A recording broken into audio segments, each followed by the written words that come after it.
بەڵێ بینەرانی عزیز دوبارە سڵاوتان لێبێ ببورن بەهۆی کارەباوە بەرنامەکە قەتع بوو. مەبەستمە لەوێ دەست پێ بکەمەوە کە ئەوترێت پەرتەوازەی نێوماڵی کورد ڕۆڵی هەبووە لەوەی کە لە ڕۆژانی ڕابردوو ڕوویدا. منەمەوێت لەسەرەوە بۆستین ئەم پەرتەوازەیە وا ناکا کە زیانەکانی داهاتوومان گەورەتر بێ ئەگەر بیرێک لەوە نەکرێتەوە کە شتەکان باشتر بکرێت. مامۆستا بووبەکر کاروانی نووسەر و سیاسەتوان سڵاوتان لێبێت. ئەمەوێت ڕێک بۆ پرسیارە دەست پێ بکەم. کەوتنی کەرکووک ڕووداوێکە بەجێمانێشت و کۆتایی هات یان لە پێشمانەوەی هێشتا؟ بەناوی خوای بەخشندەی میهرەبان، پڕ بەدڵ سەرخۆشی لە کەسوکاری شەهیدەکان، دوعا شیفا بۆ بریندارەکان، دنیا سڵاو و قەدر و ڕێز بۆ خەڵکی کەرکووک، دووسخورمات و هەموو ناوچە جێناکۆکەکان، خەڵکی دڵ بریندار و شکستەی کوردستان نەکرد لە کوردستانی باشوور، لە سەرتاسەری کوردستان کوردێک لە هەر کوێی دنیاە بێ بچووکترین هەست بە کەرامەت و غیرەتی هەبێ ئەم ڕووداوانە تەزانیوێتی. سەبارەت بە وەڵامی پرسیارەکەی جەنابەت ئەتوانە بڵێم لە ڕابردووشمانەیە و لە داهاتووشمانەوەیە. کەرکووکێکمان هەیە لە ڕووی عسکەریەوە، پێش ئەوە لە ڕووی ئەخلاقیەوە تەبیعی بۆ سیاسیەکە بۆ ڕۆ سیاسیەکە نەبوو خەڵکی بەڕێزی کەرکووک سقوتی کردووە، لە ڕووی سەربازیەوە سقوتی کردووە کەوتووە. کەرکووکێکیشمان هەیە ئەگەر بێت و ئێمە بە هەمان عەقڵیەت، بە هەمان بیرکردنەوە، بە هەمان تێگەیشت، بە هەمان شێوازی ئیشکردنی سیاسی و تێگەیشتن لە دنیا خۆمان و یعنی کاری نیشتیمانی و نەتەوایەتی و ناسیۆنالیزم و ئیشکردن و پەیوەندی نێوان سیاسەت و عەسکەر و جۆری ڕێخستن و ئەمانە بیرکەینەوە، بێگومانێ مە کەرکووکی تریشمان لە پێشەوە بێ. ئەوە خۆمانن بڕیارە دەین ئەم کەرکووکە لە دواوا بێ و دوای ئەم کەرکووکە هەڵەسێنینەوە و کەرکووکی ترمان لە پێشەوە نابێ بۆ سقوتکردن یاخونە. ئەوە خۆمانین بڕیارە دەین. پێویستیمان بە خۆمان بیناکردنەوەیەکی تەواو هەیە و حەق وایە هەر کەسێکیش ناتوانێ بچێتە لاوە. لەبەرەوەی لەم جۆرە دۆخانەیە ئەبێ کۆتایی بە ژیانی سیاسی و عەسکەری کۆمەڵی خەڵک بێنێ. ئەم ڕووداوە گەورانە ناکرێت کۆتایی بە ژیانی هەندێک لە سیاسیەکان نهێنێ، کۆتایی بە ژیان هەندێک لە عەسکەریە مەسوولەکان نهێنێ، پێشمەرگەی بەسینە، ئەفسەری ئاساییە، ئەمانە کوڕی شیرینی ئەم وڵاتن، ئەمانە قەدر لێکراون. بەڵام بەڕاستی ئەبێ بازنەکەش ئەوە فراوی بێ، ناکرێم ڕووداوانە هەروە بڕۆن و بێ خوێندنەوە و بێ لێ پێچینەوە. لەبەرەوە ئەمێنێتەوە ئێمە چۆن مامەڵاکەین لەگەڵ داهاتوو، ئەو خۆمانین مانادین بە داهاتوو، بە ڕووداوەکانی، بە ئەکتەرەکانی، بە پەیوەندیەکانمان، بە دەستکەوتەکانمان، بە سەرکەوتنەکان و بە بەزینەکانیش. مامۆستا ئەبووبەکر، لە باسی ئەمەی لە ئێستاە بەسەر کورداتووە دوو جۆر بیرکردنەوە بوونی هەیە. بیرکردنەوەیەکیان ئەڵێت ئەمەی ڕووی داوە لە ئەنجامی پشکردنە یەکتر و دەستەواژەی خیانەت بەکار نایەنم، ینی نەبوونی یەک ڕیزی بووە. بەرەی دووهەمیان لایەنی دووەمیان بیرکردنەوەی دووەمیان ئەڵێت نەخێر کورد لەمە باشتری پێ نەئەکرا، ئەگینا قوربانیەکان زۆر گەورەترە بوون. ئەبێ کورد لە نێوان ئەم دوانەیە هاوڵاتیەکی ئاسایی کە گیری خواردووە بیر ئەکاتەوە، خەفەت ئەخوات، ینی ئەگەر مبالەغە نەبێ هەموو ماڵێکی کوردستان و کۆی پرسەیەکی تیاابێ ئێستا ئەبێ چی بکرێت ئێستا؟ جارێک کورد لەوە زیاتری پێ ناکرا بە بڕای من ناچ بەشێرم قسەوە لانی کەم بڵێ ئەوانەی کە لە مەیدانا بوون ئیداری ئیشەکەیانەکرد لە سیاسی و سەربازیەکان لەوە زیاتریان پێ ناکرد. لانی کەم یعنی ئێمە نەبین بە ڕۆژهەڵات ناسەکان جەوهرێکی نەگۆڕبین بە کورد، بەداخەوە لەسەر زمانی دایک و باوکو باپیرانی ئێمە هەموو جارێن بینی کورد لە کورتیە، یعنی خۆت شەڕی دەرونی لەگەڵ خۆتەکەی، شەڕی ڕووقان لەگەڵ خۆتەکەی. ئەوە ئێمە هەروواین لە مێژووە هەرووا بووین، ئێستا هەروواین لە داهاتوو هەرووا مێنینەوە کە ئەنەما قەدەری ئێمە لەو سەرزەویە بۆ جۆرە بین یاخوا بۆ جۆرە خوڵقان بێنی، خوا هیچ کەسێ بۆ جۆرە ناخڵقێنێ و جەوهەری سابتمان نێ. ئێمە ڕاستە بە درێژایی مێژوو کەساتیمان بۆ دروستە بێ و تایبەتمەندیمان بە دروست بەس بۆ جۆرە نەگۆڕن دۆخیان ناگۆڕێ، تا خۆمان خۆشمان بگۆڕین کەواتە دۆخمان نەگۆڕین و توانای خۆگۆڕینمان هەیە، بربەست هەیە لە بەردەم خۆگۆڕینە لەبەرەوەی بەرژەوەندی هەندی خەڵکیتیانێ خۆگۆڕینەکە. بۆیە ئێمە ئەوە ڕەتەکەینەوە لە ڕاستیە جەوهەری کەرکووک و هەموو ئەوەی بەسەر ئێمەیە هات و ئەو دەرفەتەی لە دەستمان چوو پێش ئەوەی ئێمە بڵێن کەرکووس و ئێمە دەرفەتێکی حەقیقی و ڕاستەقی نابوو بۆی مەسەلە نەتەوە یەکەمان و مەسەلەی سەربەخۆیی هەنگاوێکی ترلانی کەم بە ئاقاری کۆتایە بەرینە پێش لە دەستماندا جەوهەرەکەی یەکتر قبوڵەکردن ئەو ناکۆکیە نەفرەت لێکراوەیە کە لە سەرەتاکانی شەستەکانی ساڵانی ڕابردووە درێژەیە تاکو ئەم لەحزا و ڕوحی ئێمە، جانی ئێمە، کەرامەتی ئێمە، مێژووی ئێمە، ئێستای ئێمە، ئایندەی ئێمە عەزێتەیە. هەر جارە و لە لای یەکێ، هەر جارە و بەڕەنگێ تعبیر لە سیما دزیەوەکانی خۆی داتەوە لەسەر حسابی خەڵکی ئێمە، گیانی ئێمە، جەرگی دایکی ئێمە، ئایندەی ئێمە. بە بڕای من ئێمە ئەگەر بجوینایەنە ئەم پرۆسە وەک گەل وەک گەل بچوینایەوە پرۆسە دنیاش وەک گەل مامەڵی لەگەڵە کردین ئێمە هیچ گلەی لە کەس نەکەین نە لە هاوپەیمانە نە لە دەرە دراوسێ نە لە کەس خۆمان نەمانتوانی بڵین گەلی کوردستان ڕیفراندۆمی کردووە ئەمە جگە لەوەی هەمووی ئەوەی ڕوویداوە لە ناوچە جێناکۆکەکان هەمووی پەیوەندی بە ڕیفراندۆمەوە ڕیفراندۆم ڕووداوەکانی خێراتر کرد ئەوەی کە ڕوویەدا تۆزی هێنایە پێشەوە و هەندێک ئیزافی بۆ کرد ئەگەنە ئەو ناوچانە بڕیاری ئەمریکەکان و عێراقیەکانش بوو کە کورد ناوێت لە ناوچانە بمێنێتەوە وابێ پاشەکشە بکەن کورد ویستی ئەمری واقعە فەڕستکە لە دەرەوەی یاساوە فەرماندەیەکی باڵای سەربازی شەمان ئەم قسەی بەڵێ کورد ویستی دیفاکتۆیە فەڕستکە بەس ئێمە بەداخەوە تۆ لای خۆت نیوەی وڵاتەکە هێزە سیاسیەکان لەگەڵ پرۆسەکەیانین و دوو هێزی سەرەکی کە بڕیاری سیاسی بڕیاری عەسکەری بڕیاری دارایی و مالی پەیوەندیەکانی ئەم وڵاتە لەژێر دەستیان هەیە لە لەحزەی حاسمە دەرەکەوێت ئەم دوو هێزەش ڕێکنین لەسەر مەسەلەکانم ئەم دوو هێزە ڕێگن دنیا وا مامەڵی لەگەڵ ئێمە کرد کە ئەوە ڕیفراندۆمێکی حیزبیە و نیشانەکان وا درایە پێشەوە تۆ ئەگەر دنیا وا بزانێ خەڵکێکەیە لە ناو وڵاتەکەی خۆتە جیابی دەکاتەوە و ئامادەیە بە جۆرێکتر مامەڵە بکە و بە جۆرێکتر پەیوەندی دروستکە و بە جۆرێکتر شتەکان هەڵسەنگێنێ منیش بم لە جیاتی ئەو وەڵام منادەمەوە ئەسڵەن کاتێ خەڵکە زانن لە ناو کوردستانە هێزی گەورە لەم کوردستانەیە لەگەڵ مەسەلەیە نییە و جۆرێ بەسەریا سەپاوە و بڕیاری ڕاستەقینەی ناودڵی نییە ئێکاتە تۆ داوای دیالۆگەکەی لەسەر بەرەنجامەکانی ڕیفراندۆم لە دڵی خۆیان گاڵتەوە پێیەکە لە دڵی خۆی گاڵتەوە پێیەکە ڕێز لە ئیرادەت ناگرێت ڕێز لەو هەموو حەماس و جەماوەر و نیشتمانە پەروەرە پاکەتە ناگرێت کە خەڵکی باتە سەر سندوقەکانی دەنگدان لەو دۆخە ئابوورە دژوارەیە ئەمە جەوهەر و حەقیقەتی ئێمەیە کە ئێمە هیچ نەتەوە نەبووین وەک بزوتنەوەی نەتەوایەتیش مامەڵەمان نەکرد و ڕامانگەیان بە بەرامبەرەکانمان کە لە ڕاستیە ئێمە خەڵکێکی پارچە پارچەی خێڵی سیاسی پارچە پارچەین و ئامانج و هەستێکی هاوبەش کۆمان ناکاتەوە سەرنجام ئەو ڕووداوە لێنەکەوێت باش مامۆستا من هەوڵە دەم کەمتر لەسەر ڕابردوو بۆستین زیاتر لەسەر ئێستا و داهاتوو قسە بکەین بەهیواییەکی زۆر لە ناو خەڵکە بەدیەکرێ من ئەمەوێت لە تۆ بپرسم وەکو سیاسیەک کە قاڵ بووی لە ناو سیاسەتە و هەوراز و نوشیوتان بینیوە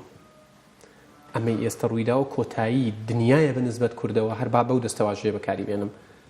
تەواوی تر کورد کۆتایی هات جارێ ئەبێت تێبگەین کە ناومێدی خەڵک بە ئاسایی وەرگێن بەڵام ناومێدی بەردەوامی خەڵک بە ئاسایی وەرناگرین ناومێدێکی کاتی خەڵک کە جەزرەبە و سزایەکی زۆری ڕۆحی چەشتووە کە کاتی ئاڵای کوردستان ژێر پێ پۆستاڵی هەندێک خەڵکە درێ کە کاتێ دایکی کوردوای لەیەکرێت کە خەڵکێک بڕ کە لە دووسخورمات و ئەوە ڕۆدا کە ڕوەدا بێگومان ڕوحی کوردازارە چێژێ یعنی هەست بە جۆرە لە سوکایەتێکە هەست بە جۆرە لە خۆدۆڕاندنەکە بەڵام خۆشبەختانە و ئەبێ وابێ نابێ شکستی هەندێ هێزی سیاسی و بەرپرسی سیاسی و عەسکەری بگۆڕێ بە شکستی گەلێ بە تێکشکاندنی ئیرادەی گەلێ و من زۆر خۆشحاڵ بووم راپۆرتێکم بینی لەیەکە لە شاشەکانەوە دەربارەی خەڵکی کەرکووک لە 190 ئەوەی من بینی من ئاور کەرکووک فرۆشتە کەرکووک غەدری لێکرا مەسوولەکان ڕایان کرد بەس کەرکووک کوردستانیە هەر بە کوردستانیە مێنێتەوە هەر بە شەکە مێنێتەوە لە کوردستان ئەم ڕۆحیەتە بەیانێت توانی تەوزیفی کەیتەوە خەڵک لە قوڵایە نەڕووخاوە و ئینتیمای بۆ نەتەوەکەی ماوە بەڵام ئینتیمای بۆ هەندێ خەڵک و ناونیشان و بیرروڕا و سیاست و گەندەڵی و ساختەچێتی نەمێنێ زۆر زۆر ئاسایمە خزمەت بە ئینتیمانەتەوە یەکات باش بەنسبەت لایەنەکانی ناو هەرێمی کوردستانەوە ینی ئێمە تا ئەم ساتە هەر یەک بەیاننامە و ڕاگەیەنراوی خۆی هەیە باشە نابینێر هەمویان پێکەوە لەسەر بابەتێک چەند نیشتیمانی بێت چەند مەترسیدار بێت ینی ئەوانەی هاتوون حەشتی شابیاتۆتە ناو کەرکووکەوە نەیپرسیوە تۆ پارتویت بۆ دەرەوە و تۆ یەکێتی بمێنەوە نازام تۆ گۆڕانی دەرچۆ و تۆ کۆمەڵی بمێنەرەوە تۆ یەکگرتووی چیەکەی لێرە و تۆ کێکی هاتووە بۆ گیانی کورد ینی ئەوە تا ئەمڕۆ لە پرێس کۆنفرانسەکەی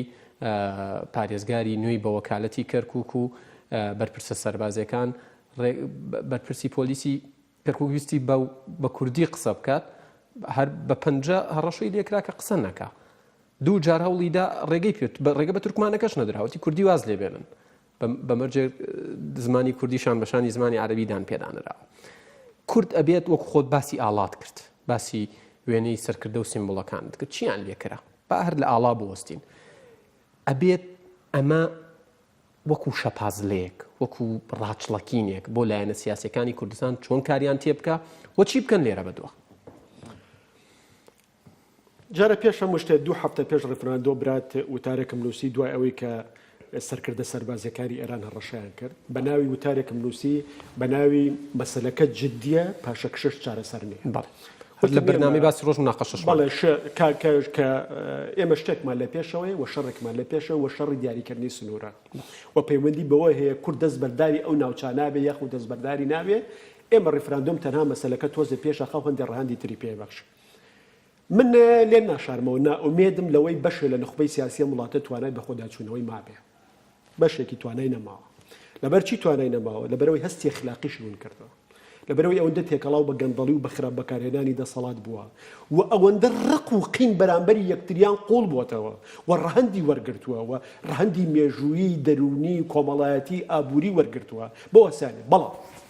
ئێستا بە بڕای من کاتی نەفرەتکردن لە یەکتری نییە، کاتی لاپەڕەکانی هەڵدانەوە نییە. لەبەر چاوی کامێرە هەموو شتێک ڕوویداوە. ئەمە ڕۆژان و ساڵانی دنیا نییە لە کونوکە لەبەر و دوای خەڵک بڵێ وا ڕوودا وا کرا و هەموو شتێک لەبەر چاوی کامێرە دەیان شاشە ئەم ڕووداوانی گواستۆتەوە لەسەر زمانی خەڵک شاید خاڵەکان ڕووداوەکان گوازراونەوە چێ ڕۆڵی چی بۆ چێکی کردووە چێکی نەکردووە. بەڵام ناکرێمە لەم لەحزەیە ئەسیر بین و خەڵک ئەتوانێت ئەم محاسبەیە لەگەڵ هێزە سیاسیەکانە بکە لەگەڵ هێزە سیاسیەکانە بکە لە شوێنی خۆیە. بەیانی دەنگدانە بێ، بەیانی دەرفەتی تر دێتە پێشەوە. ئەم خەڵکە هەروە دەست و پێبەستراو نابێ. جۆرەها شێوازی خەباتی مدەنی لە ئایندەیە دێتە پێشەوە. چارەنووسی و نوخبەیە هەرەکەوێتەوە دەستی خەڵک بۆ دیاریکردنی. لانی کەم پێویستی بەو خەڵکە هەیە بۆی ئامرازی ململانی ناوخۆیی بێ. پێش هەموو شتێ ئێمە هەندێک ساوابتمانەبێ. نەخێر بۆ دابەشبوونی کوردستان، نەخێر بۆ جەولەیەکی تری شەڕی ناوخۆ، نەخێر بۆ دوو ئیدارەی لە کوردستانە، نەخێر بۆ درێژە چێشانی جەنگی ڕاگەیاندن و زیاتر ژەر و یەکتر کوشتن و بڵاوکردنەوە لەمە بەدوا لە کوردستانە. لەبەرەوەی ئێمە ئەگەر بۆ جۆرە بکەین بە تەواوەتی زیانەکان قوڵترەکەینەوە و ئەمانە زنجیری تری بەدواوەیە، ئامانجی تری بەدواوەیە. یعنی ئەو ڕووداوانی کەرکووک هەرەوە نییە. ڕاستە لە هەندێک شوێن لەوێ ئەوەستن هێزە سەربازیەکان، بەڵام ڕنگدانەوەکانیان ئەگەر بێت و ئێمە خۆمان کۆنتترۆلی نەکەین و ئاراستەی نەکەین و مامەڵی لەگەڵینەکە و ئیدارەیەکی جوانی نەدەین ڕنگدانەوەی زۆرترێ بێ. ئێمە نەمانێژ وڵاتەکەمان دابەش بێ، ئێمە نەهێڵین شەڕێکی ناوخۆ دروست بێتەوە، ئێمە نەهێڵین بغز و قینە لەوە زیاتر پەرە بستێنێ. من پێم ئێمە وردە لەگەڵ یەک دانیشینەوە سەرڕای هەموو ئازارەکان بەرپرسیارەتەکان مامۆستا. ینی نەهێڵین شەڕی ناوخۆ ڕووباتەوە، نەهێڵین جیاوازیەکان تۆغ بنەوە، نەهێڵین جارێکی تر وەکو کوردەڵێت دانمان لە یەکتر لایەنەکان دانیان لە یەکتر سپی بێتەوە، نەهێڵین چی هەموو ئەو شتە سلبیانەی کە ئەبێ نەهێڵین ڕووبە. بە چ ڕێگەیەکە کرێت؟ دووش یەکەم یعنی کە ئەرکی جارە سەرکردە سیاسیەکان و پارتە سیاسیەکانە کە لە پێسراوتی بگرناستەوە کە نەهێڵشتی لەم جۆرە ڕۆبە خۆگەر پەنایان بردا ئەوشتا ئەبێ یاخیبوونی مەدەنی دروست بێ، ئەبێ خەڵک بەگوێی نەکە. خەڵکێک مەسەل بڕیاری شەڕی ناوخۆوەکە تۆچی شەڕی ناوخۆی بۆکەی ئەچی تفەنگ لە بەرامبەر یەکتر بەکارێنی ئەچی ئەوەی تر خۆت بە نەفرەت هەکەی خۆتەکەی بە مەیمون لە مەیدانێکە لە بەرچاوی ئەو خەڵکە لە بەرچاوی ئەو دنیا دوای ئەوەی ئەو هەموو ئازار و جەژنە بۆ جۆرە لێ هاتووە. ئەبێ ئەگەر ئەوان لێ پسراوەتیان نەگرتە ئەستۆ بە شێوە سلبیەکەی خەڵک لێ پسراوەتی بگرێتە ئەستۆ. پێشمەرگەیە، پۆلیسێ، هاوڵاتیە، کادرێکی حیزبی، ئەندامێکی حیزبی ئەبێ ئەم ڕوحیەتەی ببێ. ئەمە پەیوەندی بە ئەم حیزب و حیزبەوە نیە، پەیوەندی بە ئەخلاقی شخصی خۆمانەوە هەیە، بە موسڵمانەتیمانەوە هەیە، بە کوردبوونمانەوە هەیە، بە نیشتمالبوونمانەوە هەیە کە ئێمە لەوە زیاتر نابێت داڕوخێت. من پێم خۆشە ئێستا بەیانی پەرلەمانی کوردستان دانیشێ، زۆرم پێ باشە. هەر دانیشتەکەی پەرلەمانی کوردستان تۆزێ ئومێدە، تۆزێ مانەداتەوە. گرنگە بزوتنەوەی گۆڕان و کۆمەڵی ئیسلامیش بچنەوە ناو پەرلەمان و شتەکان ڕوویدا و لە ئێستاە بڵێن ئەمە بەرپرسیارەتی هەمومان. با بڕوای من بەڵێ ئێمە لە بارودۆخێکین هەموو هێزە سیاسیەکانە بێ لێ پرسراوەتی بگرنە ئەستۆ. ئەوانەی بڕیاری ڕفرادۆمیاندا لێپرسراون، ئەوانەی بەرامبەر ڕفرادۆم وتیان نەخێر لێپرسراون، ئەوانەی موقیفی سێمان وتر لێپرسراون. ئێستا هەمومان لێپرسراوین بە ئەندازی هەر کەسە و بە ئەندازی خۆی لێپرسراوە لە ئەم بارودۆخە. هێزی سیاسەتی ژیانی لێپرسراو بوون، سیاسەتکردن یعنی لێپرسراو بوون، یعنی لە کاتی خۆیان قسەکردن. ئێستا من بەش بە حاڵی خۆم هاتوو بووم شاشە لە پێش من قسەم کردووە لەسەر ئەم دنیای و 3 ساڵە 4 ساڵە 5 ساڵە 10 ساڵە قساکەم ئەبێ لەم لەحزەیەشە قسەم هەبێ نەک بڵێ کابرا بۆ بێت دەنگی. دەرفەتێکی گرنگە مامۆستا باسی شاشت کرد. بەرپرسیارەتی شاشەکان چییە؟ بەرپرسیارەتی ڕاگەیاندن لە ئێستایە چییە؟ چونکە ڕاگەیاندن وەکو ئەوترێت یعنی وەکو شمشێرێکە توانی بۆ خێر و توانی بۆ شەڕیش بەکاری بێن هەر هەمویان بەبێ جیاوازی ئەبێ ئێستا چۆن مامەڵە بکەن پەیامی جەنابتان جا چۆن مامەڵەکەن بە بڕای من هەموو ڕاگەیانەکان نەزانن چۆن مامەڵە بکەن بەس ئایا ئیرادەی بەو جۆرە مامەڵەکردنیان هەیە هەمویان نەزانن دۆخێکی زۆر نائاسایی لە هەرێمی کوردستانە هاتۆتە کایەوە پێش هەموو شتێ تەبیعی قسەکردن لەسەر ئەمە چی ڕۆیدا چۆن بوو ئەم جۆرە شتانە مافی ڕاگەیەنکارە و مافی دەستگاکانی ڕاگەیاندنە بەڵام جەمسەرگیری دابەشبوونەکان لە کوردستانە قوڵتر ببێتەوە بە تەواوەتی کۆمەڵگا هەڵوەشەی خزمەت بە نەتەوایەتیمان بە دیموکراسیمان بە ئیسلاحمان بە ئاڵوگۆڕمان ناڕۆ ئەبێ ڕاگەیەنکە لەسەرەوەی تیشکە خاتە سەر ڕاستیەکان بەڵام هەستکا لێ پسراوێتیشی هەیە بەرامبەرەوەی خەڵک نائومێت نەبێ ئیرادی نشکێ خەڵک ئەمەوەکو ڕووداوێک وەرگێ نەک بچێتە لاوەعیەوە لە قوڵایی هەستیەوە دەستبەرداری ئایندەی خۆی ببێ ئەبێ خەڵک چۆن لانی کەمی بێکۆبوون و ئاشتی کۆمەڵاتی لە کۆمەلگا پارێزی چۆن واکەی وردە زەمینە خۆشەکەی بۆ هەڵبژاردنە هەر چۆنێ بێ لە کوردستانە بۆی کە سابڵک و لە هەڵبژاردنەیە یعنی دەستکاریەکی نوخبەی سیاسی دەسەڵاتدار نەخشەی سیاسی وڵاتە بکرێ ئەگەر لە سا چلیش بێ هەموو ئەمانە بە بڕای من بەشێکی چۆن ئاستی لانی کەمی ڕێز لە هەستی خەڵکە گری لە هەستی ئەم کۆمەلگایە گری کە لە ناو دڵیا تەزیوە و ئەو هەستەی لە دیدێکی حیزبی و گروپی و ناوچەی و خێڵایەتی بچووکەوە تەوزیف ناکەین باش مامۆستا یەکێک لە خوێندنەوەکانەوەی ئەڵێ من نەگەڕاوینەتەوە بۆ کاتی ڕاپەڕین ئەگەر تۆزێک منطقی بڕوانین ئێمە گەڕاوینەتەوە بە 2014 باشە 3 ساڵ چوینەتە دواوە و تا 2014 دەستکەوتی زۆر باشمان هەبوو ئەگەر هەر وای داینێن ئێستا 2014 ئەو دەستکەوتانەی کە ئێستا ماوە چۆن بپارێزرێت بە بڕای من دانان بەهەڵە باشە لێپسراوەتی لە ئاستۆ گرتن دانان بەوەی کە ئەم ئەزمونە گەیشتۆتە بنباست ئەم مۆدێلە لە حکومڕانی گەیشتۆتە بنباست پێویستی بە دووبارە بیناکردنەوە هەیە اینجا دوو شێوازمان بۆ بیناکردنەوە هەیە یا شێوازێکی بە زۆر بە زەبر هەڵی تەکەنی ئەو کاتە بە بڕای من ئەبێ بە فەوزای خەلا هەموو شتێ لە دەست دەرەچێ و ئەبێ بە شەڕ وە لە لایەنەکانی دەوروبەریش وڵاتانی هەرێمەکەش ئاساییە گڕی پێوەردن وەکو سووریا لێبێ یاخو ئەمە جۆرە لە ئیتیفاق بکرێ جۆرە لە ئیتیفاق و لێ پسراوەتی اخلاقی لە ئەستۆ بگیرێ بۆ دووبارە ڕوخاندنەوە بیناکردنەوە مێزە یا لانی کەم زەمینەیەک ساز کرێ بۆ بەشداری خەڵک لە ڕێی هەڵبژاردنێکەوە ئەوەنە احترامی سندوق بگرین ساختەکاری لە سندوقانەکەین بۆی خەڵک خۆی بەشدار بێ لە دروستکردنی کێشەی دەسەڵات لە وڵاتەیە بەم چوارچێوەیە بەم فۆرمە بەم هەناسە بەم پەیوەندیە ئەزمموی حکومڕانی هەرێمی کوردستان درێژەی پێ نادرێ ئەمە 5 ساڵەواڵین ئەمە چەندین ساڵەواڵین ئێستا نقطەیەکە زۆر مهمە ئەوانەی بەرپرسن ئەوانەی حکومڕان بوون لە وڵاتەیە دەست پێشخەر بن لەم ئیعترافەیە وەلەوەی بڵێن وەرن چی بکەین ئەو کاتە بە بڕای من بەشێکی زۆر لە هەستە سلبیەکانە ڕەوێتەوە گۆڕانکاریەکە هەندێکی وێرانکاری وەرناگرێ خۆیان بەشداریە بن لە گۆڕانکاریەکە بەشە هەتا بەشە لە شەفاعەت بە خۆشیانەکە و وڵاتەکەژە پارێزن لە هەڵتەکان و لە دادەکان مامۆستا کاروانی عەبادی ئەمڕۆ ڕایگەیاندووە ئەڵێت ڕیفراندۆم بوو بە بەشێک لە ڕابردوو دوایەوەی ڕوویدا و دکتۆر فواد مەعسووم سەرۆک کۆماری عێراق ئەڵێ ئەبێت عەبادی شەروایی وتۆ سەرۆک وەزیران ئەڵێ ئەبێ پابەند بین بە دەستورەوە لەسەر هەردوو قسەکە کۆمنتت چیە ئەوەی کە ڕیفراندۆم فعلەن بوو بە بەشێک لە ڕابردوو تەواو بۆ عیبادی بووە بە بەشە لە ڕابردوو باش ئەوە بۆ چوونی عیبادیە و بۆ چوونی نخبەی دەسەڵاتداری شیعەیە و بۆ چوونی خەڵکێکی زۆرە لە ئەم وڵاتەیە کە بووە بە ڕابردوو ڕەنگە لە کوردستانش خەڵکانی گوابزانە بووە بە ڕابردوو بەڵام لە ڕوانگەی خەڵکێکی زۆر لە کوردستانەوە و لە ڕوانگەی منیشەوە ئێمە ڕیفراندۆمان لە ڕابردووە کردووە بۆ ئایندە نەبووە بە ڕابردوو لە ڕابردووە کردومانە لە ئێستایە تووشی ئاستەنگ بووە لە ئایندە ئەو شتەیە بێ هەردەستی پێوە بگرین ڕیفراندۆم ئامرازە خەونە ئاواتە ئامانجی سیاسی ئەبێ بۆی تێکۆشین ڕیفراندۆم من هەر خۆم لە چەندی چاوپێکەوتنمە لانی کەم 2 ساڵ 3 ساڵمانەوێ ڕەنگە لەوە زیاتریشمانەوێ ئامانجەکە بە زیندوی ئێهێڵینەوە لەم قۆناغەیە زۆر ئاساییە هەمچەشە هێزەکان لە قازان جێمایانە ئەچین لە چوارچەوەی دەستورا مامەڵاکەین بەڵام ئامانجەکە ڕیفراندۆمەکە لە شوێنی خۆی ئەمێنێتەوە قەیچەکە باسڕ بێ مامۆستا بەڵام کەس بۆی نییە حکمی مردنی بەسەرا بە باش بە عیبادیشەوە خۆ دوت ئەوترێت هەرچەندە کەرکووکمان لەدەستدا بەڵام کەرکووک دەنگی خۆی داوە ئەمە وەسیقەیەکە و بەدەستی کوردەوەی هەر ساتێ توانێ بەکاری بێنێ کەواتە گەر قەرار بوو وەکو جەناب دوتت ئەوە شڕووی باە بەڵام ئەمە خێراتری کرد دوجار ئەنجامدانی ڕفراندۆمەکە کارێکی خراپ نەبوو. دوێنێ من لە پەیجەکەی خۆمان نووسیم ئەمەی ڕوویدا هەر ڕوێدا هەر هاتنەوە هێزەکان بەو ناوچە لانی کەم ئێمە دەستی بەڵگەنامەیەکی مێژووی مامە دەستەوەیە کە لە لەحزەیەکی مێژوویە خەڵکی ئەو ناوچانە باسییان لە چارەنووسی خۆیان کردەوە. باش بەبێ کەرکووک خەونی دەوڵەت کۆتایی دێت کۆتایی نایە بەبێ کەرکووکیش. باش بینیمان لە ڕۆژانی تەبیعی بەس بەبێ کەرکووک یعنی کاڵ و کرچە بێ بەڵام کۆتایی نایە. باش بینیمان